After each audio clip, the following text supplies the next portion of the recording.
मोक्ष मार्ग प्रकाशक ग्रंथ है। बीजा अधिकार पर આપણે સ્વાધ્યાય ચાલી રહ્યો છે। મૂળ બીજા અધિકારનો મૂળ વિષય શું છે કે કર્મના ઉદયમાં જીવ અર્થાત તો સંસારમાં થતી જીવની અવસ્થાઓ મૂળ વિષય કેવી કેવી અવસ્થાઓ થાય છે જીવને કર્મના ઉદયમાં, ક્યાં સંસારમાં। અજ્ઞાનીની મુખ્યતાથી ચર્ચા છે। શું કામ આ ચર્ચા કરી છે કે કર્મનો અભાવ કરવાની પ્રેરણા મળે એટલા માટે। આવી દુર્દશાથી બચવું હોય તો કર્મના ભાવનો પુરુષાર્થ કર, અને કર્મના ભાવનો પુરુષાર્થ કરવા માટે જે કર્મથી રહિત શુદ્ધાત્મા છે એની દૃષ્ટિ કરી અને એમાં લીન થઈ જવાથી કર્મનો બંધ થતો મૂળ વાત આ છે। ટોપિક તો એ છે કે કર્મના ઉદયમાં થતી સંસારી જીવોની અવસ્થા, પરંતુ એના ભાવમાં શું પ્રગટ થાય છે એની ચર્ચા આપણે સાથે કરી છે બ્રેકિંગ ન્યૂઝ તરીકે।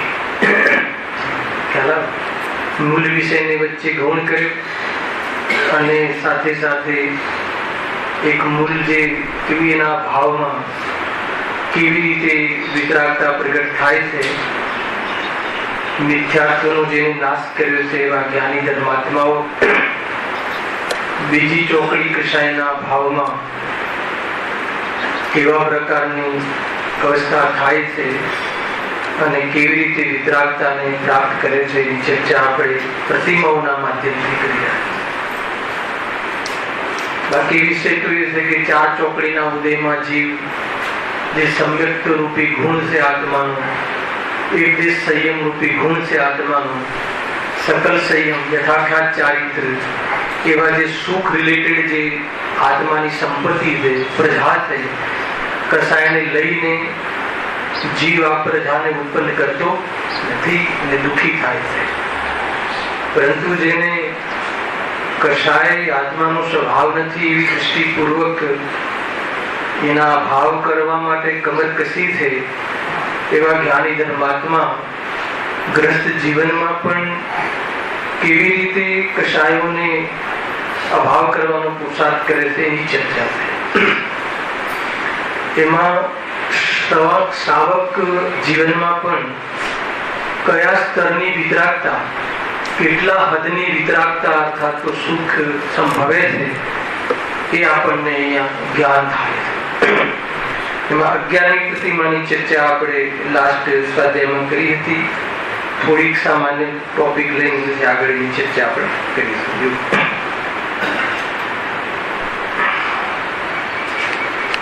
કઈ હતી 11મી પ્રતિમા? ઉદ્દિષ્ટ ત્યાગ પ્રતિમા છે એનું નામ। એના પહેલાની જે પ્રતિમા હતી 10 પ્રતિમાઓ અથવા એ સ્તરની જે વિતરાગતા, એ હદની વિતરાગતા કે જે અંતિમ પ્રતિમામાં એમ કહ્યું કે ઘરમાં રહે છે ખરું, પરંતુ વેપાર આદિની સૂચના કરવાનો પણ ભાવ આવતો નથી। એ લાસ્ટ 10મી પ્રતિમા હતી। કેમ નથી આવતું? કેમ કે વેપાર આદિમાં જે સફળતા મળે છે અથવા યોગ થાય છે એ તો કર્મ આધીન છે। ગમે તે સૂચના આપી, સલાહ આપી તો એ સલાહ તો વ્યર્થ છે। આવી શ્રદ્ધા ક્યારથી હતી? ચતુર્થ ગુણસ્થાનમાં। પણ એટલી હદની વિતરાગતા, એની વિશેષ યુટિલિટી 10મી પ્રતિમામાં કરે છે। ખ્યાલ? ભગવાન આદિનાથ આપણા પ્રથમ તીર્થંકર જ્યારે રાજા હતા હે ને, ત્યારે સમ્યદૃષ્ટિ તો હતા જ. ક્ષાયિક સંકિતિ, તદ્ભવ, મોક્ષગામી અને 3 જ્ઞાનના ધારી મતિ શ્રુત અવધિ, એમને પણ ખ્યાલ હતો. છતાં પણ અસીમતી કૃષિની અનુમોદના કરી. ચતુર્ગુણ સ્થાનમાં કલા શીખવાડી કમાવાની, કે આત્મા કમાઈ શકતો નથી એવી શ્રદ્ધા. શ્રદ્ધા તો કેવી કે આત્મા કમાઈ શકતો જ નથી, પરંતુ એટલો રાગ રહ્યો.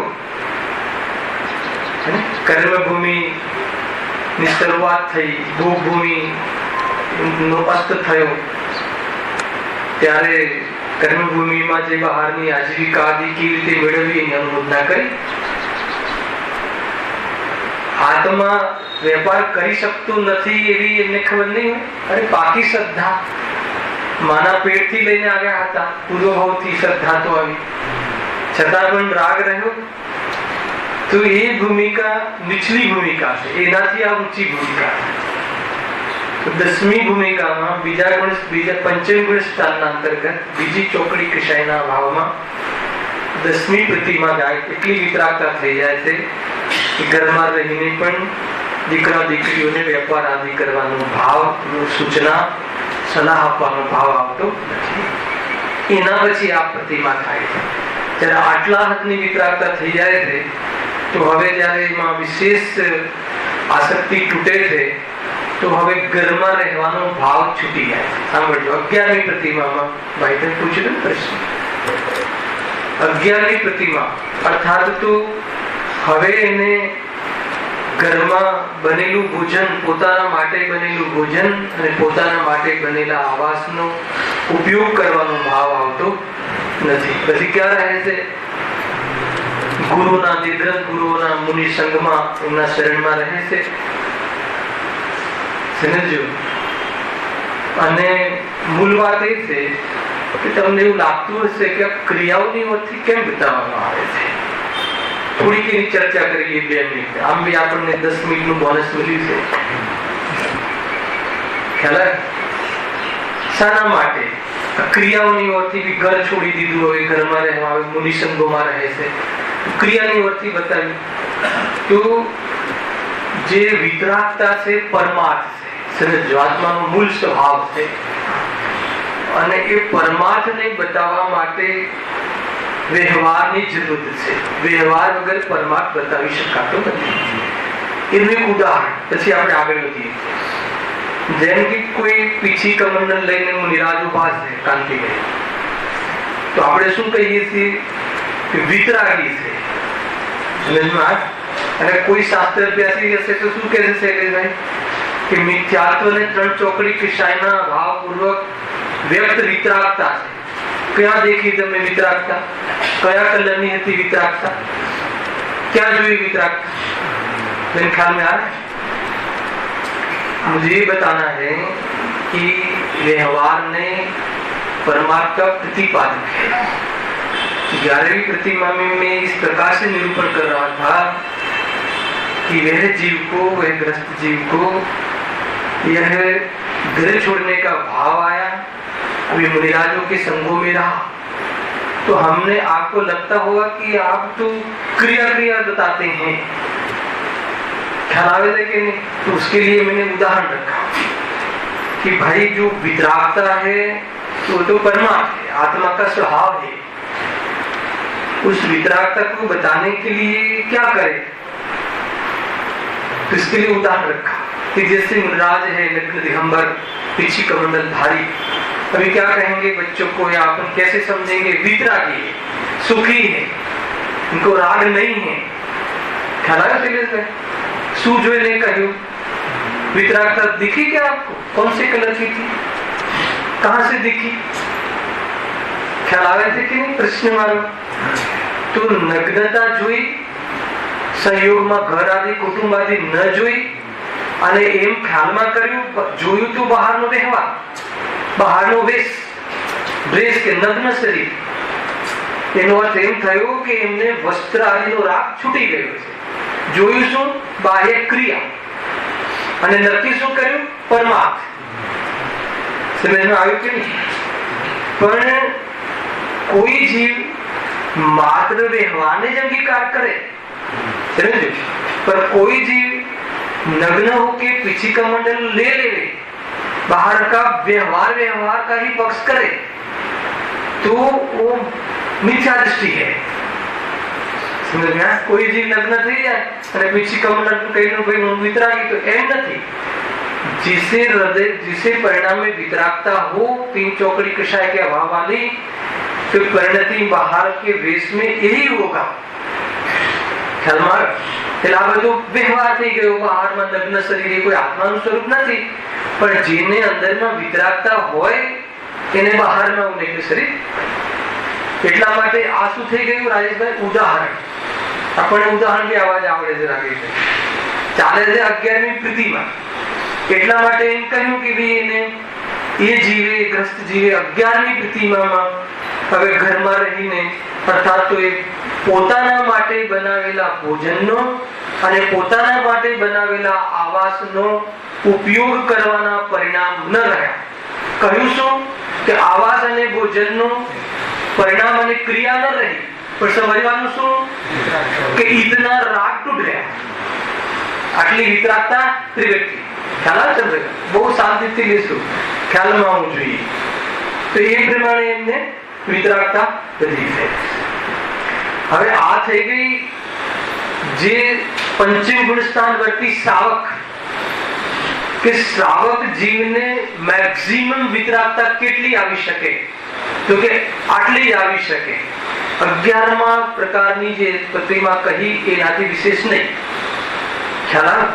અને એમાં શ્રાવકોનું કેમ છે હજુ કે હજુ સકલ સંયમ નથી, સંપૂર્ણ ત્યાગ નથી। કયા આધારે કહ્યું बताओ? एक व्यवहार परથી જ તમારે પરમાત્મા નિર્ણય કરવો પડશે। કયા આધારે કહ્યું કે હજુ એને એક લંગોટ અને એક ચાદર વસ્ત્ર એના શરીર પર દેખાય છે, એટલે હજુ એને સંપૂર્ણ રાગનો ત્યાગ થયો નથી। દેખાય છે કપડા અને નક્કી કરે છે રાગ બાકી છે અને આટલી વિતરાગતા છે। આખો કન્સેપ્ટ ખ્યાલમાં આવે છે? તો 11મી પ્રતિમાધારી ज्ञानी धर्मात्मा श्रावक ने શું હોય છે? એક ખંડધારી વસ્ત્ર અને લંગોટ, એના આધાર ઉપર શું કર્યું? એના આધાર ઉપર પણ એ ઉત્કૃષ્ટ પ્રતિમાના બે કેરેક્ટર છે, બે ભેદ કર્યા એ કેરેક્ટરમાં, એક એલક ને એક શુલક થઈ ગયેલું છે। હવે બહારની ઓરથી બતાવવામાં આવે છે કે શુલક કોણ છે ને એલક કોણ છે? એલક એટલે માત્ર એક લંગોટ ધારણ કરી છે, અને ક્ષુલ્લક એટલે એક લંગોટ અને એક પોતાની હાઈટના 1 ફૂટ કમ એક બીજી ચાદર અથવા વસ્ત્ર ગ્રહણ કર્યું છે, ખંડ વસ્ત્ર એને કહે। તો એનાથી શું બતાવવું છે કે હજુ આટલું રાગ બાકી છે। તો વિતરાગતા કેટલી છે?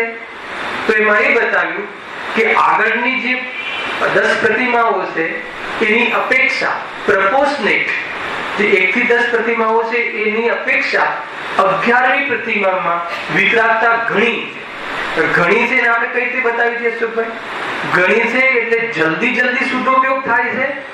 એક પહેલા 10મી 9મી 8મી 7મી પહેલી બીજી એ પ્રતિમા વાળા એ પ્રતિમા જે હતી એની અપેક્ષા એના કરતા અત્યારે જલ્દી જલ્દી શુદ્ધોપયોગ થાય છે। ખ્યાલ છે ને? શુદ્ધોપયોગ એટલે તો જલ્દી જલ્દી સ્વરૂપમાં ડૂબે છે, લીન થાય છે, લીનતા વધે છે। એક જલ્દી જલ્દી થાય છે અને જ્યારે જ્યારે થાય છે તો એનો કાળ પણ વધે છે। બે વાત કહી હતી ને, ખ્યાલ છે કે નહીં? એક પીક નીકળી ગયું, સમજમાં આવે ને? તો બે રીતે બતાવવામાં આવી આની પોઝિશન। એક રીતે બતાવી કે બહારમાં હજુ કેટલું રહ્યું, તો એક વસ્ત્ર એટલો રાગ રહ્યો, અલ્પ રાગ। શ્રાવકની ભૂમિકાનો અલ્પ રાગ, બાકી અલ્પ રાગ તો મુનિરાજોને કહેવાય, કણ જેટલો રાગ તો મુનિરાજને કહેવાય। અને એ બી શુભ રૂપ, સકલ સંયમ, પાંચ ઇન્દ્રિયોના ભોગ અને લોક વ્યવહાર ને બધું મુનિરાજોને હોતું નથી, પણ હજુ આ જીવને કેટલું રહ્યું છે? એટલે શ્રાવકની ભૂમિકામાં। હવે એ ભૂમિકામાં થોડીક ઓર ચર્ચા કરવી, બહુ શાંતિથી એક ટોપિક। ત્યારે એમ કહ્યું કે જૈન ધર્મમાં જે ડ્રેસ કોડ છે તે 11મી પ્રતિમાથી ચાલુ થાય છે. ધાર્મિક જીવોનો ડ્રેસ 11મી प्रतिमाથી ચાલુ થાય છે. તો ક્યાં સુધી ડ્રેસ રહે છે? कहां तक ड्रेस रहता है भाई? 11वीं प्रतिमा से ड्रेस निश्चित है कि 11वीं प्रतिमा में जीव होगा तो यही ड्रेस होगा, इससे ज्यादा कुछ नहीं होगा. तो कहां तक ड्रेस रहता है? 14वीं गुण स्थान तक. શું વાત કરે છે? ખ્યાલ આવે?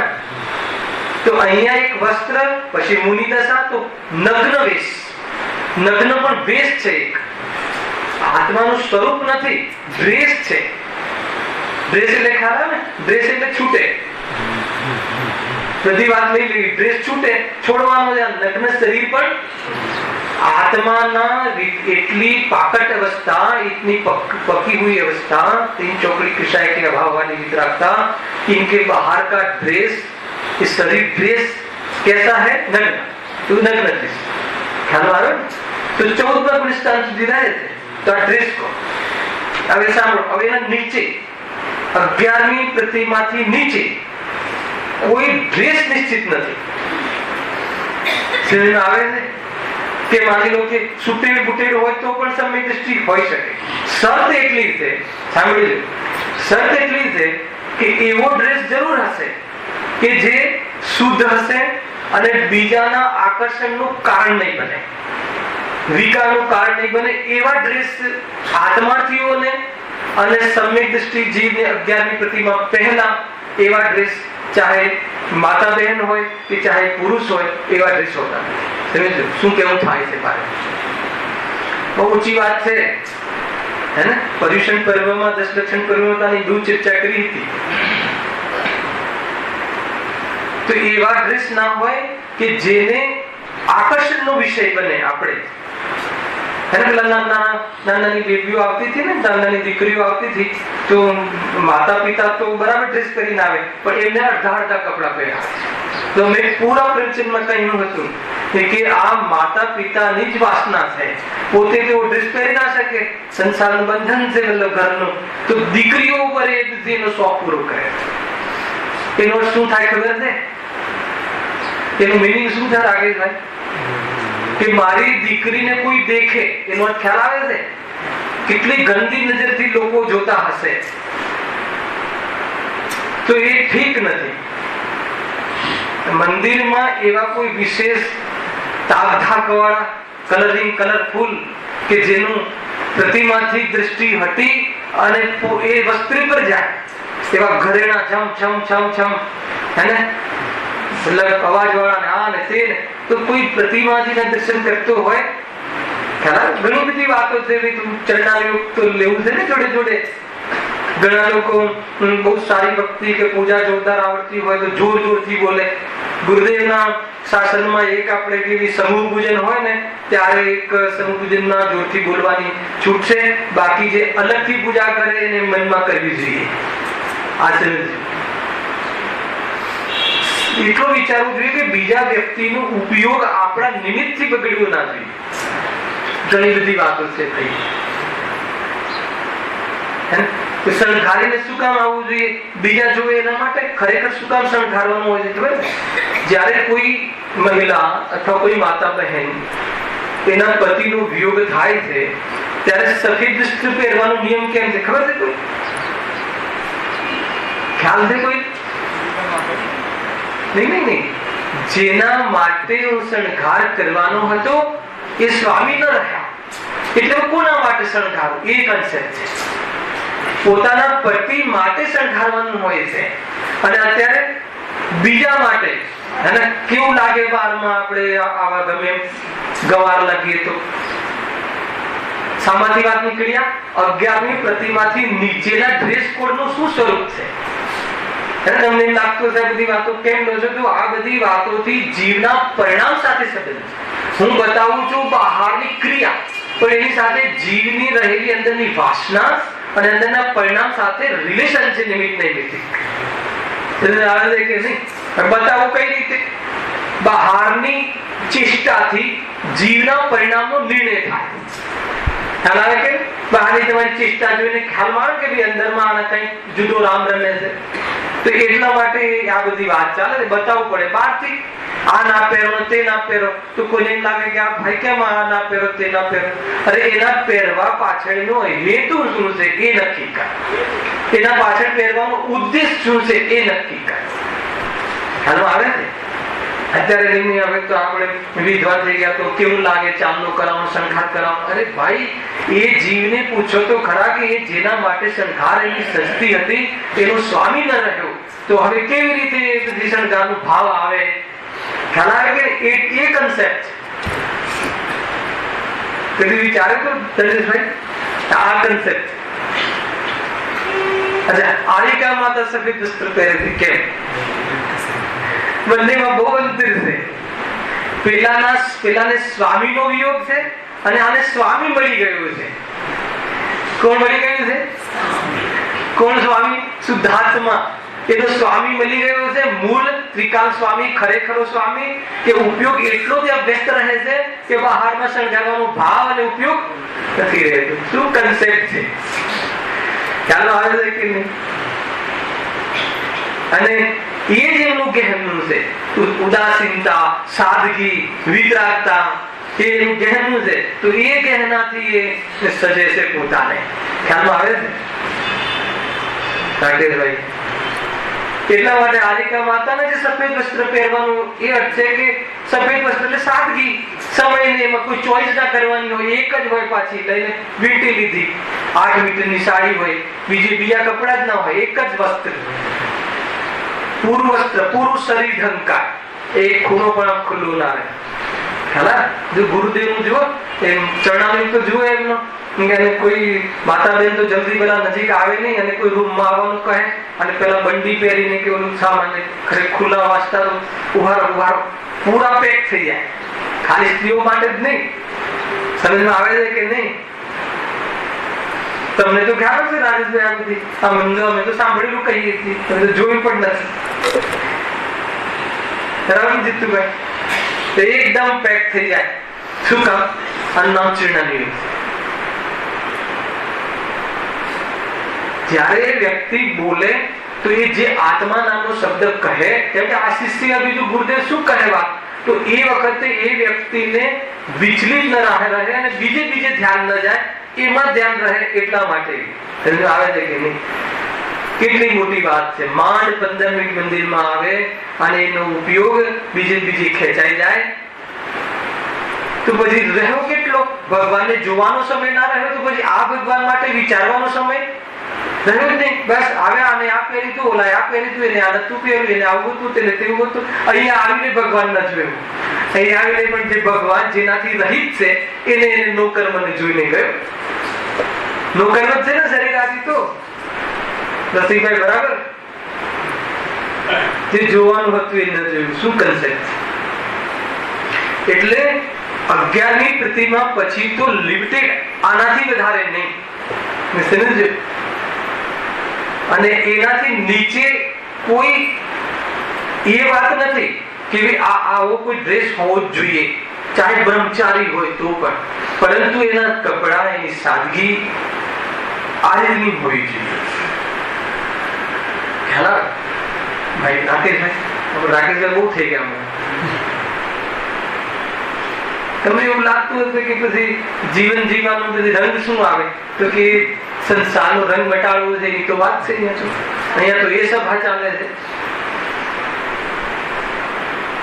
ખ્યાલમાં આવે છે? એક બીજો કન્સેપ્ટ કહું જે ધર્મથી હટીને છે કે જે લોકો લૌકિકમાં પણ જે કોઈ હાસિલ કરી હોય છે, ડિગ્રી અથવા કોઈ મતલબ કે સફળતા મેળવી હોય છે, એ લોકો બહુ સાદગીથી જીવન જીવતા હોય છે. તમે જોઈ લેજો જે ટોપ પર હોય છે ને, ચંદ્રકાંત લૌકિકમાં બી જે ટોપ પર જે માન લો કે કોઈ વેપારમાં કે છે, એ લોકોનું નિજી જીવન જીવો તો રહેણી કરણી આપણને એવું લાગે તો પિક્ચરોમાં બતાવે ને કે અરબપતિ હોય તો આવું હોય, પણ તમે એના ખરેખર જે અરબપતિ જે મોટા લોકો હોય છે દુનિયાની દ્રષ્ટિએ, અહીંયા તો કોણ મોટો ખરા, તો એ લોકોનું જીવન બહુ સિમ્પલ હોય. કેમ સિમ્પલ હોય ખબર છે? એક લોજિક છે. શું લોજિક છે ખબર? કેમ કે એને તૈયાર થવાનો સમય નથી હોતો. કેમ કે એને જે એચીવ કર્યું છે કન્સેપ્ટ આ છે, એમાં ઉપયોગ વિશેષ લગાવે છે. જે પણ એચીવ કરી છે, જ્ઞાન હોય તો જ્ઞાન, લૌકિક જ્ઞાન, ડોક્ટરેટ જ્ઞાન, જે પણ, એમાં એટલો સમય ને એટલો રસ રહે છે કે બહારમાં એને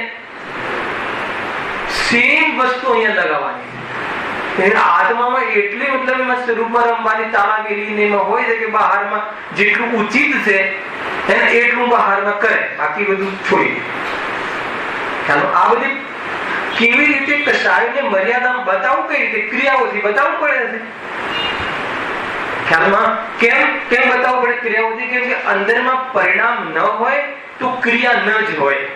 એટલે આ અને બહારમાં ક્રિયા હોય અને કોઈ કહે અમારે પરિણામ નથી, બસ આ તો ક્રિયા છે ખાલી, તો એમ ન બને.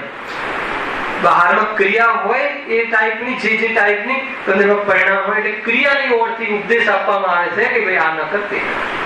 અહીંયા સુધી 11મી પ્રતિમાની ચર્ચા થઈ. 11મી પ્રતિમામાં એક છેલ્લી વાત એ આવી હતી, જો વાંચીને આપણે જે આગળનો મૂળ પોઈન્ટ લેવો છે.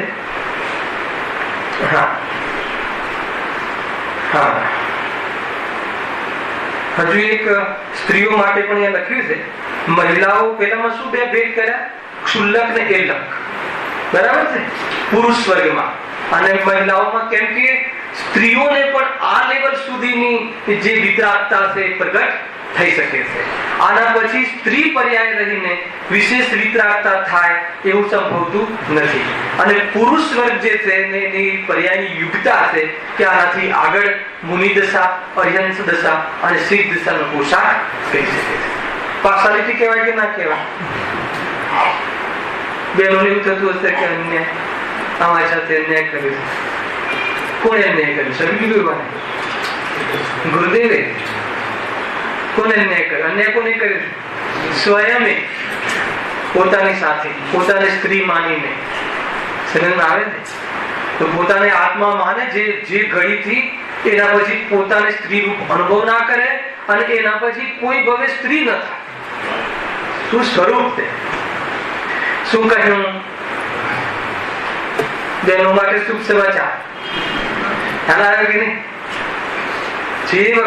જ્યારે પોતાને શુદ્ધાત્મા અનુભવ કરે, સ્ત્રી ન માને તો સ્ત્રીનો અનુભવ જ ન કરે, થાય જ નહીં. સ્ત્રી તરીકે અનુભવ જ નહીં.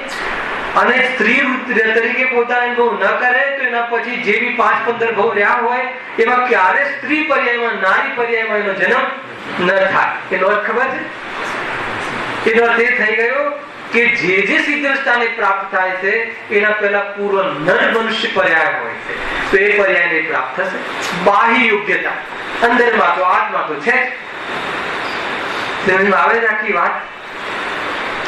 तो महिलाओं माटे बे भेद करे. जो महिलाओं में इन भेदों को क्रमशः आरिका और क्षुल्लिका नाम से कहा जाता है. आरिका एक 8 मीटर की सूती सफेद साड़ी से तथा क्षुल्लिका इसके ही साथ एक खंड वस्त्र से अपना तन ढूंढती है. तन ढांकवा माटे एक सूती साड़ी, सूत्रा, कॉटन, રેશમી કે આ એવું નહીં, બહુ બધા કન્સેપ્ટ છે આમાં. અને ક્ષુલ્લક એલકમાં થોડીક વાત આગળ આવી છે કે જે એલક જે છે એ કમંડલ અને પીંછી રાખે છે અને બાકી બધું મતલબ કે અનેક લંગોટ હોય છે, બાકી બધું મુનિરાજો જેવું જીવન હોય છે. હે ને? એ મતલબ કે કોઈના આમંત્રણથી જતો નથી એ જીવ ભોજનમાં, એ પડઘાહની રીતે જાય છે. એટલું છે કે ઉભા ઉભા હાર લેવાનું હજુ પરિણામ નથી, બેઠા બેઠા હાર લઈ શકે છે, લે છે. અને જે ક્ષુલ્લક છે ત્યાં એલક કે સ્ટોચાદી કરશે, સમજ્યું? અને જે ક્ષુલ્લક છે એ કદાચિત હજામત કરાઈ શકે છે, સમજ્યું? એ કદાચિત પાત્રમાં કોઈ વાસણમાં ભોજન આપે તો લઈ લે છે, હજુ એ ટાઈપની પણ રાખતો નથી પોતાની જોડે.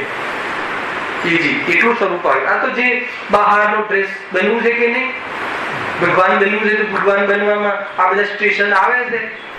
કોઈ કહે કે બસ હું શુદ્ધાત્મા છું ને પછી સીધું જ ભગવાન બની જાય એવું છે નહીં. આ બધા સ્ટેશન આવશે, નક્કી આવશે. તો એ સ્ટેશનનો પરિચય તો કરવો પડશે ને. વિતરાગતા વધતી એ બહારમાં આસક્તિ ઘટતી કામ થાય.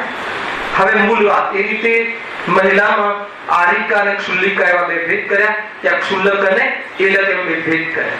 આરિકા ઉત્કૃષ્ટ પદ છે, એનાથી ડાઉન ક્ષુલ્લિકા. ઠીક છે? એટલું જો. હવે બહુ ઊંચી વાત આવે છે। इन सभी की चर्या मुनिराजों की अपेक्षा कुछ ही कम होने के कारण इन्हें उपचार से महाव्रती कहने पर भी, એટલે એનું જીવન તો મહાવ્રત જેવું હોય છે ઉપચારથી, પરંતુ प्रत्याख्यान और कषाय विद्यमान होने से इनके पंचम स्थान ही है, એટલે શ્રાવક જ છે। સાંભળજો, ये ग्रह विरत होने पर भी, भले घर में नहीं रहता तो पण उत्कृष्ट श्रावक श्राविका ही है। साधु नहीं, संत नहीं, एम कहेવું છે, શ્રાવક જ છે, પણ ઉત્કૃષ્ટ શ્રાવકની અંતિમ પરાકાષ્ઠા। ખ્યાલ? શ્રાવક જ છે આ કોઈ કે એક વસ્ત્રનો ધાગો પણ હોય, ગુરુદેવ તો બહુ કહેતા, એક વસ્ત્રનો ધાગો હોય અને પોતાને સાધુ માને અને મનવાવે તો કહે છે કે નિગોદ માને છે। ખ્યાલ આવે છે કે નહીં? એનો અર્થ શું? એક ધાગો રાખે શું બ્રીક પડી જાય, એક આટલો ટુકડો રૂમાલ રાખે કે વરસાદ પડેલું છે શું બ્રીક પડી જાય, ઘણા જીવને એવું થાય છે। એટલે એક ધાગો ને એટલો રાગ નથી, વાત એમ એટલી શરીરની આસક્તિ પણ નથી। શરીર પર કઈ મલિનતા આવે તો લૂછવાનો ભાવ કેમ નથી? કેમ કે ટાઈમ નથી, કેમ કે રાગ નથી, આસક્તિ નથી ને સ્વરૂપમાં એટલા લીન રહે છે। મુખ્ય કાર્ય છે એટલું બધું કરે છે કે આ કાર્ય કરવાનો ભાવ જ નથી। કન્સેપ્ટ આ આપણે બોલવામાં એમ આવે કે આ રાખતા નથી, આ ન રખાય, ભલે બોલીએ એમ, પણ એની પાછળ હેતુ શું છે? ચંદ્રકાંત ખ્યાલ આવે? કથન કઈ રીતે પદ્ધતિથી કરવામાં આવશે કે મુનિરાજ એક વસ્ત્રનો ટુકડો પણ રાખતા નથી, તો ઘણા જીવોને એમ થાય કે માવડી કયું પાપ લાગી જતું હશે, વસ્ત્રમાં વરસાદ પડે તો કઈ અને ક્યાંક ચાલતા જાય વગર ચપ્પલે હોય, પાછા કઈ ગંદકી થાય તો લૂછવામાં જોઈએ કે ના જોઈએ? નેપકિન હે ને, આપણે કેટલા નેપકિન જોઈએ? સવાર બપોર સાંજ મોઢું લૂછવાનું લાગે, અરે બહુ દોષ લાગે છે ભાઈ। જેટલું તમે પરિગ્રહ વધારો એટલું એમાં બહારમાં એના માટે રાખવાના ને એના મેન્ટેન કરવામાં પાપ જ વધે છે। એટલે 2 ડોલ વધારે પાણી જોઈએ, 2 ડોલ વધારે પાણી જોઈએ, અને કદાચ ઘરનું બાંધતો પણ ના હોય એટલે અર્ગણ પાણી હોય, પાછું મશીનોમાં ધુલાઈ કરી નાખે, ઘણું સરવાળે પાપ પાપ પાપ પાપ।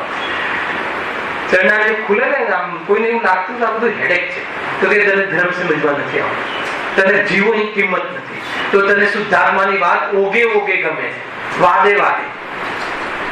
ખ્યાલમાં આવે છે કે નહીં? જેને ચરણાનો યોગ ના ગમે, ચરણાનો યોગમાં ખ્યાલ છે શું છે? આચરણ સ્વરૂપમાં લીનતા, બહારમાં કસાય મટાડે અને બહારમાં જીવો પ્રત્યેની હિંસા મટાડે અને અંદરમાં સ્વરૂપમાં લીન થઈ જાય, એનું નામ ચરણાનો યોગ। બહારમાં આટલી આસક્તિ ખુલ્લી હોય સ્વાદની ને આની તેની, તો સ્વરૂપમાં ક્યારે રમે? નથી રમે। સમજમાં આવે છે આખી વાત? સમજો ભાઈ, બધી જીનવાણી છે દ્રવ્યાયુગ ચરણાયુગ, અને બંને પૂરક છે, એકબીજાના વિરોધી નથી। अच्छा, सम्यक दर्शन करने પછી શું કરવાનું? વિતરાગી નથી થવાનું। सम्यक दर्शन होके फिर वितरागी नहीं बनना है। वितराग मेरा स्वभाव है, ठीक है, फिर पर्याय में राग है उसको नहीं मिटाना है क्या? वितरागी થવું તો પડે ને, મારો સ્વભાવ છે ને પ્રૂવ કરો, પ્રગટ કરવું તો પડશે। તો કેવી રીતે કરવાનો? એટલી તાકાત નથી, અગર હોય તો ડાયરેક્ટ મુનિ બની જા અને એટલો ત્યાગ કરી દે, અને ન હોય તો આ રીતે પહેલી પ્રતિમા, બીજી પ્રતિમા, ત્રીજું સ્ટેજ, ચોથું સ્ટેજ, ખ્યાલ? બધી જ વ્યવસ્થા છે અહીંયા। કમજોર વ્યક્તિ છે તો આ રીતે આગળ કરે, અને સમર્થ છે તો મુનિ અવસ્થા ધારણ કરે, આગળ વધી જા। અંતિમ દાવ તો એ જ છે। ખ્યાલમાં હવે શું પોઈન્ટ કેવું જો? कि ग्रह विरत होने पर भी उत्कृष्ट श्रावक श्राविका ही है, छठवें आदि गुणस्थानवर्ती मुनि नहीं है, अतः इनके प्रति विनय व्यवहार मुनिराजों के समान नहीं होता है। आ पॉइंट। इनकी अष्टद्रव्य से पूजन नहीं होती है, इन्हें साष्टांग नमस्कार भी नहीं किया जाता है, मात्र इच्छाकार आदि किया जाता है। अंतમાં આ વાત આવી તો એમાં એમ છે કે મૂળ તમે સમજો કે પહેલા મહિલાથી સ્ટાર્ટ કરી, આરિકા છે, બરાબર છે? આરિકા એટલે પંચમ ગુણસ્થાન શ્રાવિકા, બરાબર? આરિકા કહો કે શ્રાવિક, એલક સુલક શ્રાવક, આરિકા સુલિકા શ્રાવિકા, શ્રાવક શ્રાવિકા। હવે જે શ્રાવિકા છે, હવે શ્રમણ બનવાનો એને ચાન્સ નથી। એક કેમ ચાન્સ નથી? કેમ કે એટલી એની પર્યાયની ક્ષમતા નથી, હવે વસ્ત્રનો ત્યાગ કરવા જેવો એનો ભાવ નથી, બરાબર છે?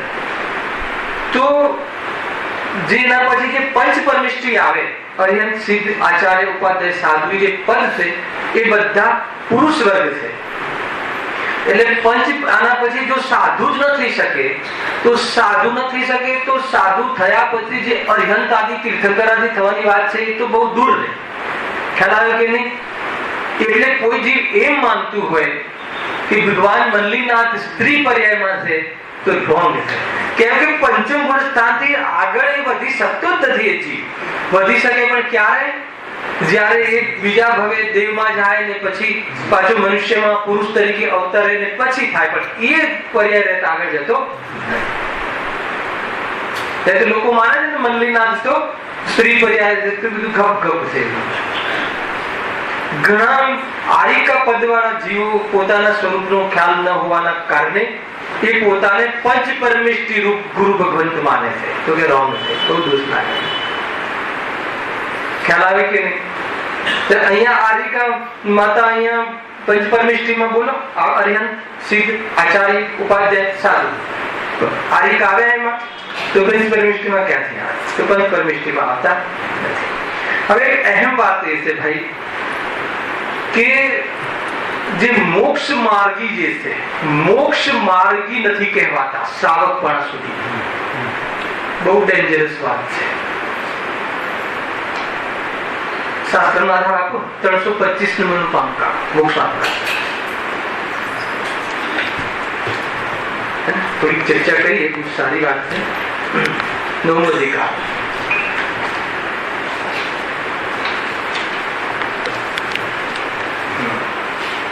નમો છે ને? એમાં પાનું જુદું છે.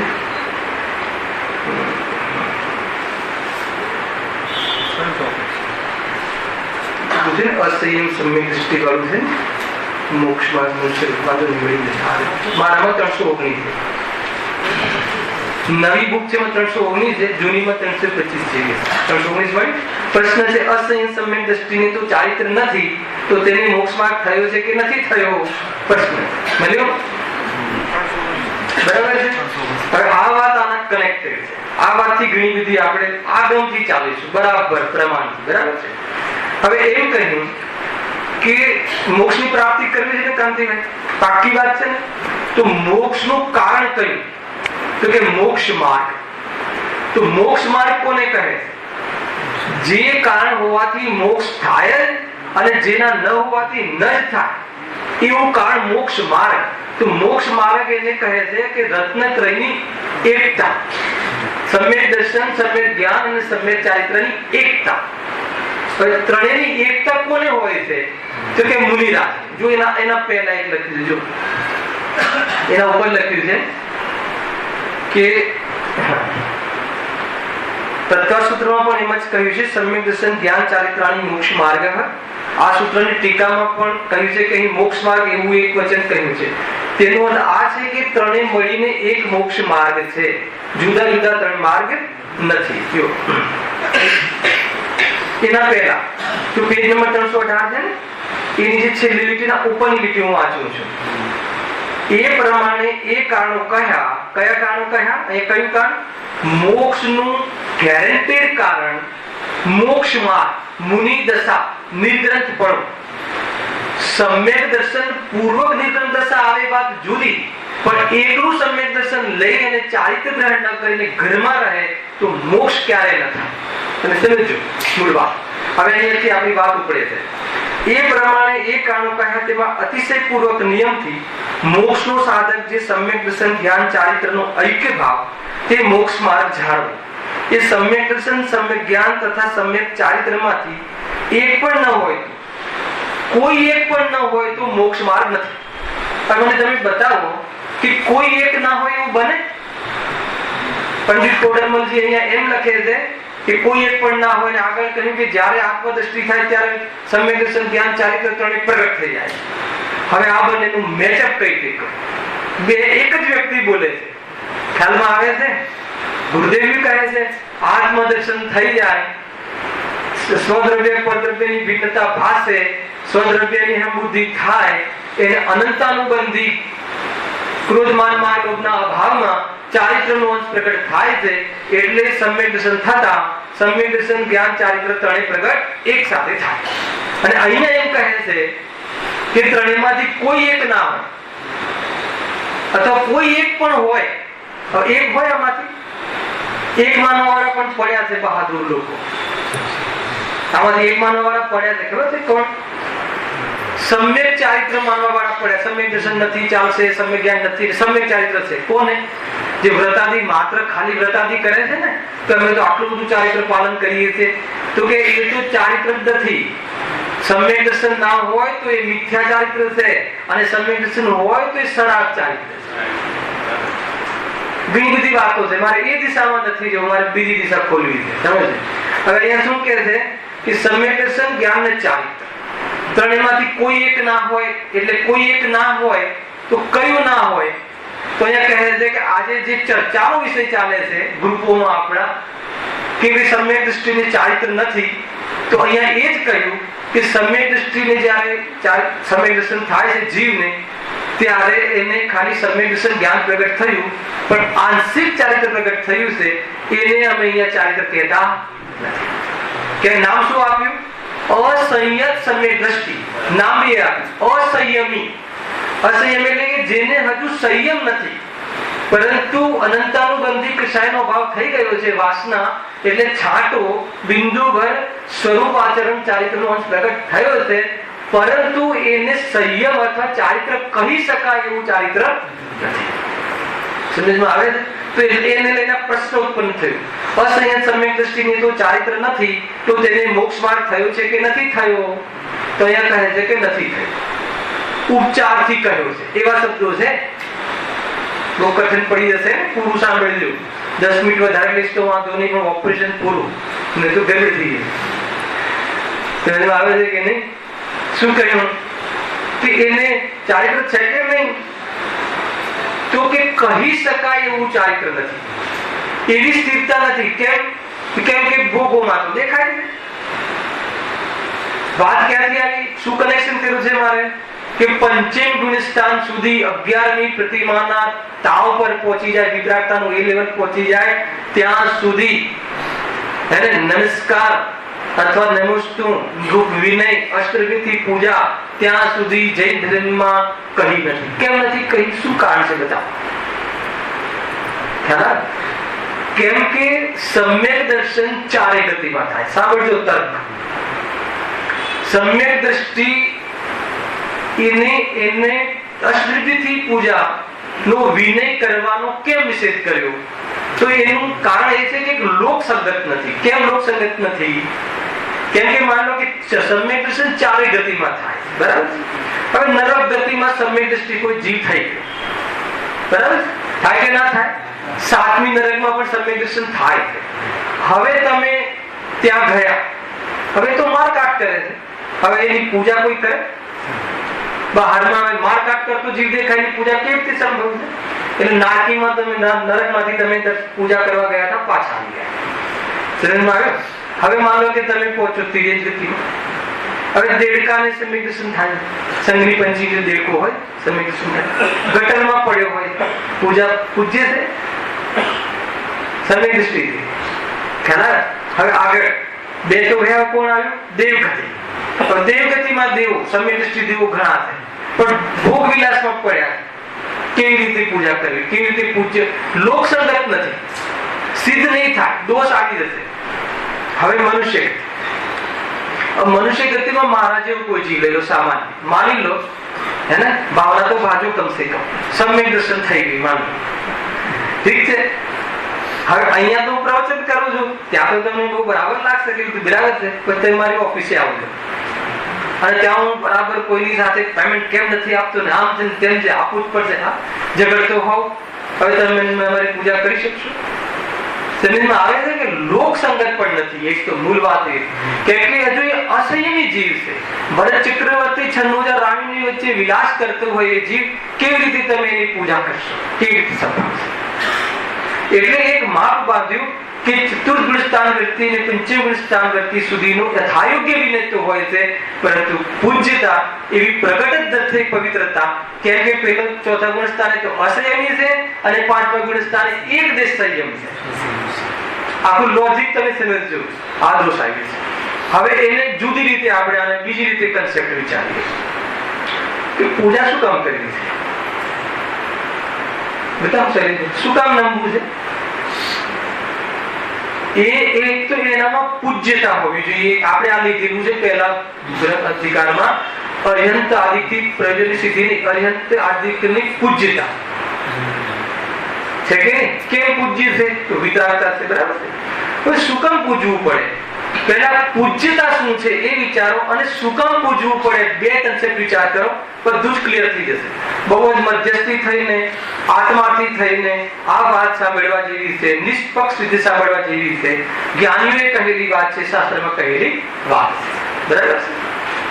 કોઈ ચીજ આપણાથી ખોટી ન થઈ જાય. આ તો વિનયની વાત છે. પહેલા એ લઈ લો એક સ્ટેપ.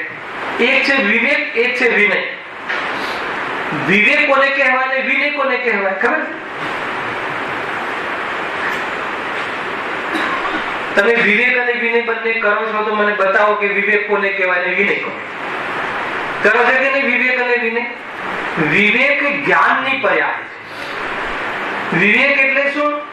શું હિતકારી છે ને શું અહિતકારી છે, શું સાચું છે ને શું ખોટું છે, કોણ કૂદે છે ને કોણ સુધે છે, કોણ વિતરાગી છે ને કોણ રાગી છે, એવું જ્ઞાન કરવું, એવી જાગૃતિ રહેવી એમના વિવેક. ખ્યાલ આવે છે કે નહીં? અને વિનય, વિનય એટલે મહિમા. મહિમા આવો વિનય, મહિમા. વિનયમાં કેટલા બી વિનયમાં કેટલા ભેદ છે. વિનયમાં બધું આવી જશે. પૂજા, વંદના, સ્તુતિ, ભક્તિ, આરતી. એને આરતી એટલે ગુણગાન. સમજો, ગુણગાન ને આરતી કહે. આપણે જે આરતી કરીએ છીએ ને, પહેલા આપણે બધા આરતી કરતા ને, તો પહેલા આરતી કેમ કરતા ખબર તમને? કે પહેલા મુગલ સામ્રાજ્ય હતું, રાજને સાંભળ્યું તો એ વખતે જૈન ધર્મનો બહુ વિરોધ થયો, તો આપણે બધી બારીઓ પેક કરી દીધી. આજે છે ને એવા મંદિરો ભલે છે ને જમીનમાંથી નીકળે છે, તો ભગવાનની મુદ્રા કેવી રીતે જોવી? તો એ વખતે લાઈટો હતી નહીં, એટલે એ વખતે દીવો કરવામાં આવતો અને ભગવાનની આખી મુદ્રા આપણે આમ કરીને જોતા. સમજમાં આવ્યું? એના માટે એ આરતી નથી, ભગવાનની મુદ્રા જોવા માટેની વ્યવસ્થા છે. હવે તો એવો કોઈ વિરોધી છે નહીં. હવે તો બધી લાઈટો વાઈટો, હવે તો ખુલ્લેઆમ પ્રતિમા કોઈ વિરોધ બી નથી કરતું સર આપણે સરકાર. તો એ વખતે હતું એટલે આ પ્રથા હતી. પછી એને ધીરે ધીરે મોડિફાઈ કરી નાખી. જોડે જોડે પછી ભક્તિ એના ગુણગાન કરવા લાગ્યા, તો આરતી દીવાથી આરતી ઉતારવાની પ્રથા થઈ. આ કન્સેપ્ટ આ રીતે. ખરેખર તો આરતીનો કેમ જે જીવ છે ખરેખર તો અગ્નિ એ વખતે મજબૂરીથી કરવું પડતું હતું, બાકી ન કરવું પડે તો બહુ સારું. સમજ આવે ને? તો આરતી એટલે ગુણગાન, પ્રભુના ગુણગાન. એ બધું વિનય છે. પૂજા કરીને વિનય કરો, ભક્તિ એમાં બી અંતર છે, વંદનામાં અંતર છે, પૂજનમાં અંતર છે. વંદના એટલે શું? વંદના એટલે સામે ઉભા રહેવું છે. આખી ગાથાઓ છે, ચારિત્રાધિકાર પ્રવચન શાસ્ત્ર, અભ્યુત્થાન ને એ બધું છે ને. જ્ઞાની આવે તો ભાથો, તો એ પ્રમાણે એમની મતલબ પ્રણામ કરવા, એમની પ્રદક્ષિણાઓ કરવી, શિખરજીની વંદના, ખ્યાલ? એ બધી વંદનામાં જાય. અને અષ્ટદ્રવ્યથી પ્રભુને સામે પોતાનું કન્ફેશન કરી અને ગુણગાન કરવા, એ થઈ ગઈ પૂજન. સમજમાં આવે છે કે નહીં? અને પરિણામ બહુ ભીગે તો ભક્તિ, અને એના કારણે ભગવાનનો ઉપકાર માનવા માટે સ્તુતિ. ખ્યાલ આવે છે કે નહીં? આ બધાનો એક અર્થ શું છે? એક શબ્દ વિનય, મહિમા. હવે એક છે વિનય મિથ્યાત્વ. ખ્યાલ?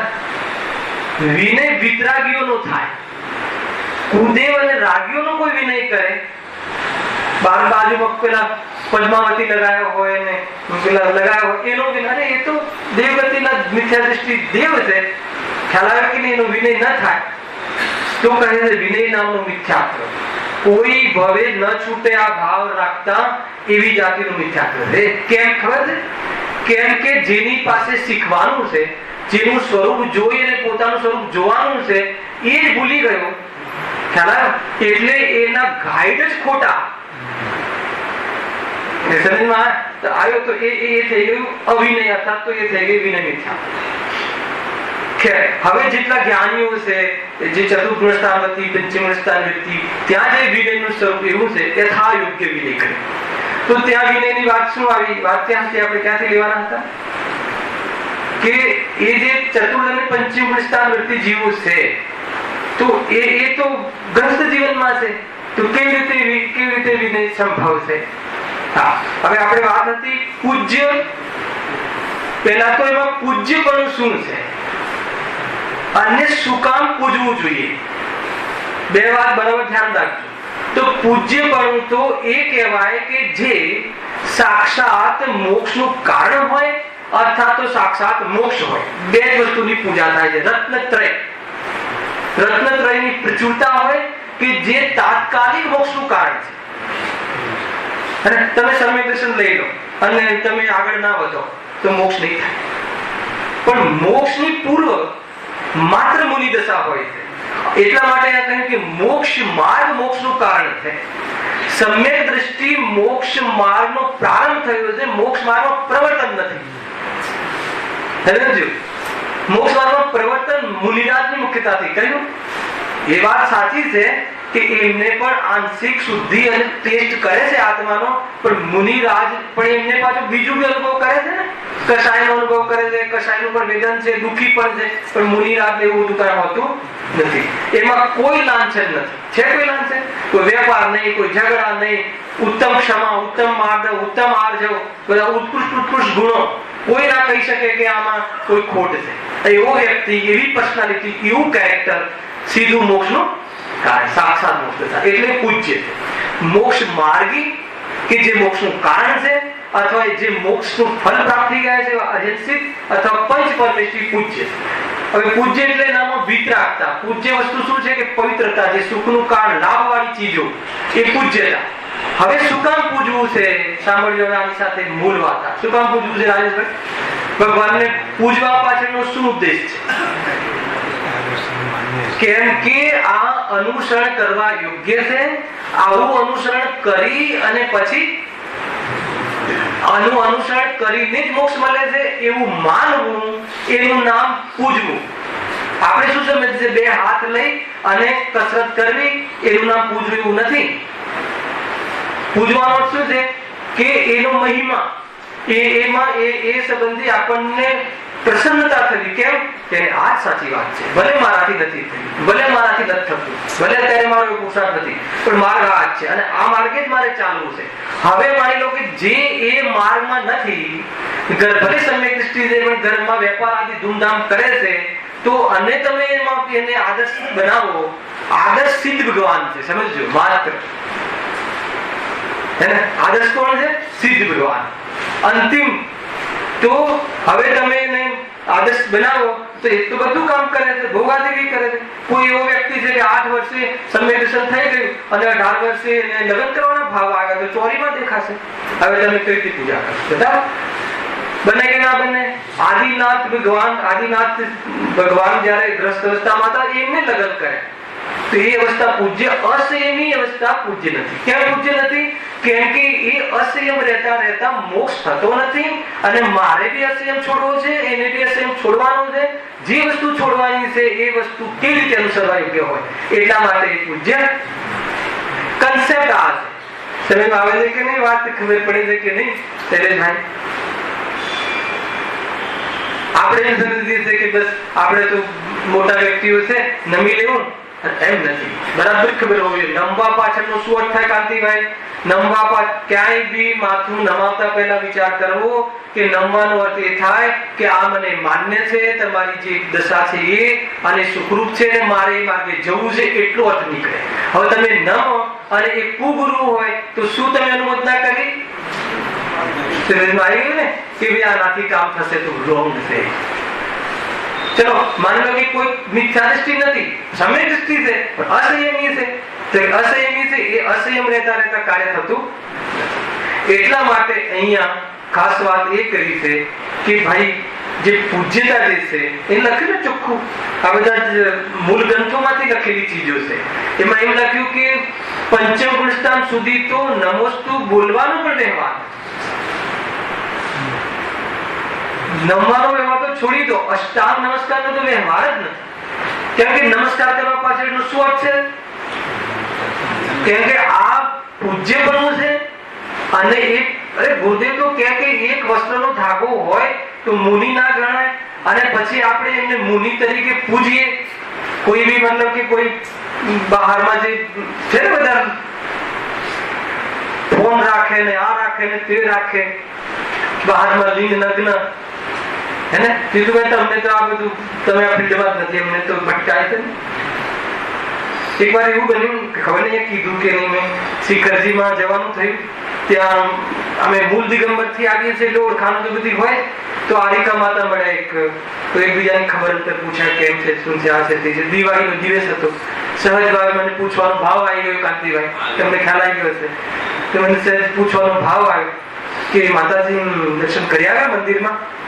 એટલે કે નહીં, આજે બહુ ભીડ છે અને આમે અમારે દર્શનની શું જરૂર છે, અમે સ્વયં પંચ પરમિષ્ઠીમાં છીએ.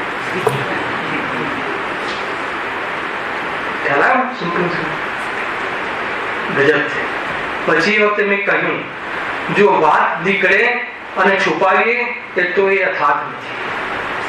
શાના માટે છુપાવું સત્ય વાત?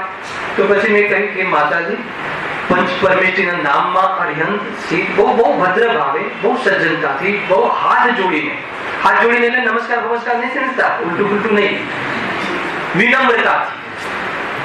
એને ક્યારે નથી ઝૂકતું, આ ધડતું. ખ્યાલમાં આવે ને કે અહીંયા નથી, આ મુનિપણું અહીંયા નથી, એને ભલે જવાનો અવસર આવે તો ક્યારે નથી ઝૂકતું. સમાજ જે કેવું એ કહે. કાંતિભાઈ ખ્યાલ આવી કે તમને? શું કામ ઝૂકે? કોઈ દ્વેષ નથી, બસ એટલું છે કે આ માર્ગ નથી, આ કોઈ પ્રશસ્ત જીવન નથી, આ સત્ય માર્ગ નથી, અને મારે તો સત્ય માર્ગે ચાલવું છે એટલે મને ભાવ આવતો. તો મેં માતાજીને કહ્યું કે જો માતાજી, કે પંચ પરમેષ્ઠીના નામ તો અર્યંત સિદ્ધ આચાર્ય ઉપાધ્યાય સાધુ, એમાં તો આરિકાનું નામ જ નથી. તમે પંચ પરમેષ્ઠીમાં આવી જાય આરિકા માતા, એવું કઈ રીતે સંભવ છે? શું સમજવાનું? કેટલી ભ્રમણાથી જીવ રહે છે. સ્ત્રી પર્યાય અભિષેક કરે, બહુ દોષ છે ભાઈ, બહુ દોષ છે.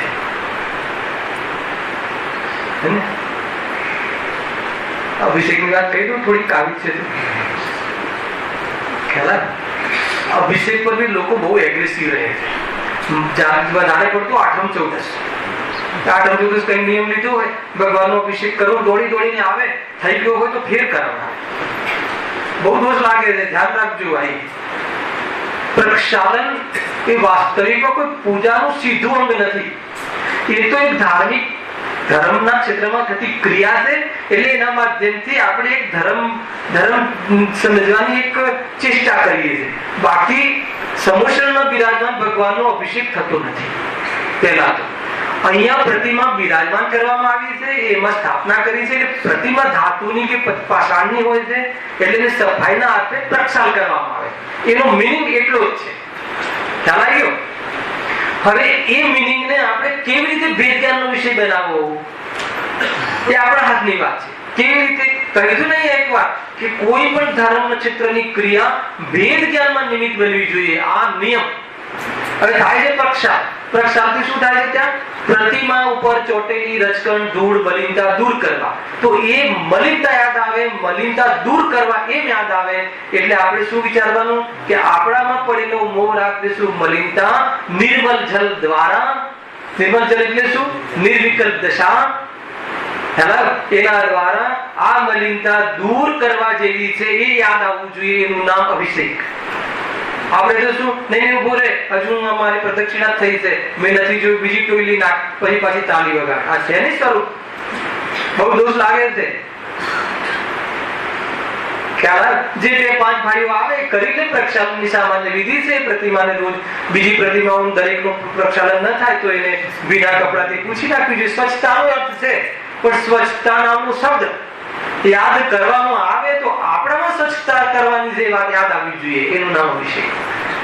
સમજમાં આવે છે કે બદામનું ફળ જોઈને મોક્ષ ફળ યાદ આવવું જોઈએ. બદામ કેટલાની છે નહીં. એટલે જૈન ધર્મની એક એક ક્રિયા ને જૈન ધર્મની એક એક ચીજ એનાથી આપણા ગુણો અને આપણું જે પ્રયોજન છે એ યાદ આપવું જોઈએ, એટલા માટે કરવામાં આવે. આ જીવ સિદ્ધિવત કરી નાખે, ગમે ઝઘડા કરે, આવીને ક્લેશ કરે. ટ્રસ્ટી અને કોઈ મતલબ કોઈ પદ ઉપર હોય તો મંદિરનું ટ્રસ્ટી પૂજા પેલા અભિષેક કર, અને અહીંયા તું ગાયક છે એ બતાવવાનું છે, ટ્રસ્ટી છે નથી બતાવવાનું, શાંતિ રાખ. સમજમાં આવે છે કે નહીં? ભાઈ ગુરુદેવ ને ત્યાં તો આવી પ્રણાલિકા નથી આપણા મંદિરોમાં, પણ ઘૂસતી ગઈ છે. ટાઈમ ટુ ટાઈમ તમારે લાભ લેવો હોય તો આવો, ન આવો તો લાભ કરો, પણ પછી તમે આવો ત્યારે ચાલુ કરો એ વાત ક્યાંથી ઘૂસી? આપણા ગુરુદેવના શાસનમાં બતાવો, ચંદ્રકાંત ક્યાંથી ઘૂસી? આપણે આ ટ્રસ્ટીઓએ ધ્યાન રાખવા જેવી વાત છે, કડક થઈ જવાનું. કેમ કે અનુશાસન ગડબડ જે દિવસે થઈ જશે એ દિવસે એ બધું જે શાસન ચાલશે ધર્મમાં ખપી જશે. બધી વાત આવી ગઈ, અભિષેક ની વાત આવી ગઈ, પૂજન ની વાત આવી ગઈ. ભાઈ જોર જોરથી બોલવાનું, તો એ કોઈ સારું આપણને કરે તો કરવું જ જોઈએ. કેમ કે ગાદીથી કહેવાની હિંમત છે, કેમ કે માથે ચીનવાણી છે, હૃદયમાં ધર્મ છે. કોઈ અહીંયા કોઈની સાથે રાગ દ્વેષ નથી, કોઈની સાથે કોઈ કોઈ અપેક્ષા નથી કે તમે રોજ પ્રવચન કરાવો જોઈએ, અપેક્ષા નથી.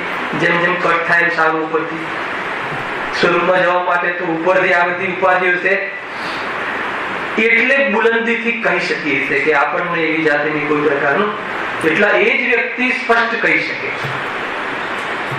આવે છે કે એટલે જ આપણા સ્પષ્ટ વક્તા દેવશાસ્ત્ર ગુરુ છે, એટલે સ્પષ્ટ વક્તા ગુરુદેવ હતા, આપણા ગુરુદેવ છે. કે એને કઈ પડી નથી સમાજની. તમારે માનવું હોય તો માનો, પૂજવું હોય તો પૂજો, જાણવું હોય તો જાણો, મારું મને શું ફરક પડે છે? ખ્યાલ આવે કે નહીં? વાત એ જ વ્યક્તિ સ્પષ્ટ કહી શકે, આમ નહીં તો આમ નહીં, આમ છે તો છે. થયું કે નથી? બધી જ વાત સમજવા જેવી છે. કેટલે આવ્યા હતા, બધા કન્સેપ્ટ છૂટા છવાયા હતા, એ આવી ગયા. કુલ મળીને નંબા પાછા એ જે આરિકા માતાની વાત હતી એ જી પણ પલટાઈ, અને આપણે ગુરુએ તો શીખવાડ્યું છે. શું શીખવાડ્યું છે? ભૂલેલું જ્ઞાન છે. ક્યારે એની પલટાઈ અહીંયા આપણે એની વાત કરતા રહીએ, અને એમાં થોડુંક આપણને દ્વેષ તો આવી ગયો હોય આપણી ભૂમિકા પ્રમાણે, જે લેવલનો હોય લેવલનો, તો એ પ્રમાણે અત્યારે ભેદ ધ્યાન કરી અને એ આપણે પ્રાચીન કરી લીધું તરત જ. પણ ઉદાહરણ એ બતાવું છું કે ભાઈ કોઈ વખત આપણે અહીંયા ક્યાં ઉભા ના હોઈએ, સમજમાં આવે છે કે નહીં?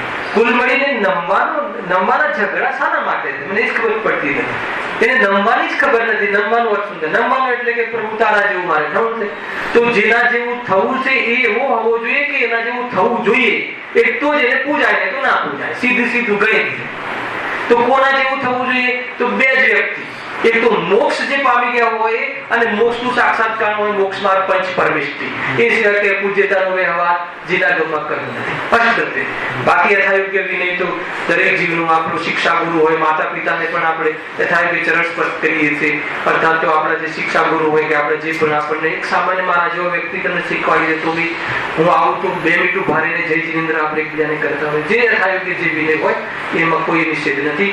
પણ એ ચોખ્ખું કહ્યું કે પંચમ ગુણસ્થાન વ્યક્તિ જે પણ આ લેવલ 11મી પ્રતિમા આપણે જે પ્રવાસ કર્યો, 11મી પ્રતિમા સુધી તો વિદ્રાવતાની એ ચરમ સીમા શ્રાવક જીવનમાં, છતાં પણ મહાવ્રતી જેવું જીવન, છતાં પણ અનુવ્રતિ છે. અને એની સાથે એવા જીવોનો વહેવા. કેમ કે હજુ લંગોટ છે, હજુ એને રાગ તૂટ્યો નથી, એક દિવસ સંયમ છે. ખ્યાલ આવે કે નહીં? તો એ વ્યક્તિને ઈચ્છાકાર કહેવું જોઈએ. ઈચ્છાકાર એટલે શું? ઈચ્છાકાર એટલે ખ્યાલ છે? બોલો છો કે નહીં? આપણને આ બધું શીખવાડ્યું છે ઘરમાં. તો આરિકા હોય તો ઈચ્છાકાર કેવું, સુલગ હોય તો ઈચ્છાકાર એવું, મુરીરાજ હોય તો નમોસ્તુ કેવું, શીખ્યા પણ શું કામ કેવું, શાના માટે કેવું, કશી જ ખબર નથી. ખાલી કેવું, જઈને કહી આવું અને આવી જવું. શું કર્યું? આજે તો અમે દર્શન કર્યા, ધર્મ કર્યું. શું કર્યું? કશી જ ખબર થઈ. શૈલેષભાઈ આપણી દશા આવી હતી. તો ઈચ્છાકાર એટલે શું? આશીર્વચન છે કે તમારી જે હવે મતલબ આ બધું શું કામ કર્યું? તો મુનિ દશા માટે. તો બોલો આપણા કરતા ઊંચો જીવ, પણ આપણે જાણે આશીર્વાદ આપતા હોય ને. ખ્યાલ? ઈચ્છાકાર એટલે તમારી ઈચ્છા સફળ થાવ, સાધુ બનવાની દેશે. તો જો આપણે ભગવાનની જય હો બોલીએ છીએ, જય હો, ભગવાનની જય હો, જય હો એટલે ભગવાન તમારી જય હો, જાણે આપણે આશીર્વાદ આપતા હોઈએ એવું લાગે ને, પણ ખરેખર એવું આશીર્વચન છે. પ્રભુ આપ જે ધર્મ પ્રગટ કર્યો છે ત્રણેય કાળે રહે એવી મારી ભાવના છે, એમ આશીર્વચન છે. એટલે તમે જે ભાવના ભાવી છે, હે 11મી પ્રતિમા વત્સલ શાવક, ઉત્કૃષ્ટ શાવક, ધર્માત્મા, તમે જે હવે સાધુ બનવા માટેની તમે જે કબર કસી છે, તો તમારી આ ઈચ્છા પૂર્ણ થાય અને અમે પણ એવી ઈચ્છા કરીને માર્ગે લાગીએ એટલા માટે. બસ બીજું કાંઈ. અચ્છા, હવે ત્યાં નમી જઈએ તો શું પ્રોબ્લેમ આવે? હવે બતાવો, આટલું સમજાય. ત્યાં નમી જઈએ તો એનો અર્થ એ થઈ જાય કે આ માર્ગ છે અને આ પોઝિશન મોક્ષનું કારણ છે, એમ બની જાય એનો અર્થ. પણ એમ છે નહીં, એટલા માટે ત્યાં નમસ્કારનો વ્યવહાર. સમજ આવ્યો કાંતિ? આ રીતે 11 પ્રતિમાઓનું સ્વરૂપ પૂરું થયું.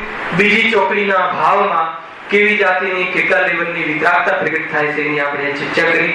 એના પછી ત્રીજી ચોકડી કાલે એને મુનિ વિસ્તા સંબંધી. હવે આ જે ત્રીજું લેવલ છે, પ્રત્યક્ષાના વેળની કશાય કર્મ ક્રોધમાન માર્ગો જેનો સંપૂર્ણ ત્યાગ નથી થયો, એવા જે પરિણામ છે એનો ત્યાગ કરી અને મુનિ દિશા ગ્રહણ કરે છે. તો છેક ચોથી ચોકડીનો અભાવ કરીને કેવી રીતે રહેત અવસ્થાને 4 ચોકડીના અભાવમાં શું થાય છે એનું જે બ્રેકિંગ ન્યૂઝ ચાલે છે, આપણે એક સામાન્ય વચ્ચે કોઈ ખાસ વાત આવી એની ચર્ચા આપણે કાલે સમાપ્ત કરીશું.